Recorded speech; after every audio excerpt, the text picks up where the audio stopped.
Olympics में Arshad Nadeem javelin throw के top तरीन खिलाड़ियों में शामिल थे और उनके साथ कौम की उम्मीदें जुड़ी थी। टोक्यो में आज जैवलिन थ्रो के फाइनल राउंड में मियां चन्नू के अरशद नदीम भारत के नीरज चोपड़ा और जर्मनी के जोहान्स वेटर के मद्दे मुकाबिल हुए।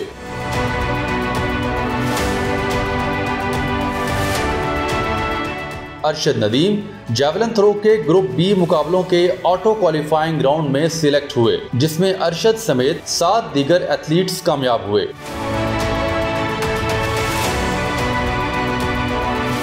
ऑटो क्वालिफाइंग राउंड में भारत के नीरज चोपड़ा ने जैवलिन 86.65 मीटर और जर्मनी के जोहान्स वेटर ने 85.64 मीटर दूर फेंका, जबकि अरशद नदीम जैवलिन को 85.16 मीटर दूर फेंककर फाइनल के लिए क्वालिफाई कर गए।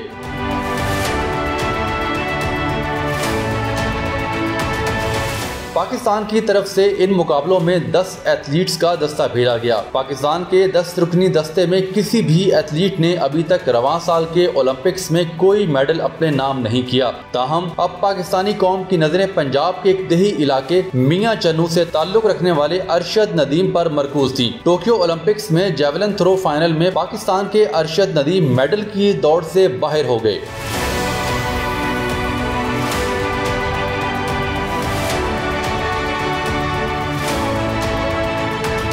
टोक्यो ओलंपिक्स के जैवलिन थ्रो के फाइनल मुकाबले में 12 एथलीट पहले मरले में शामिल थे, जिनमें से टॉप 8 ने अगले राउंड में जगह बनाई। इनमें अरशद नदीम का 84.62 के स्कोर के साथ चौथे नंबर पर रहे।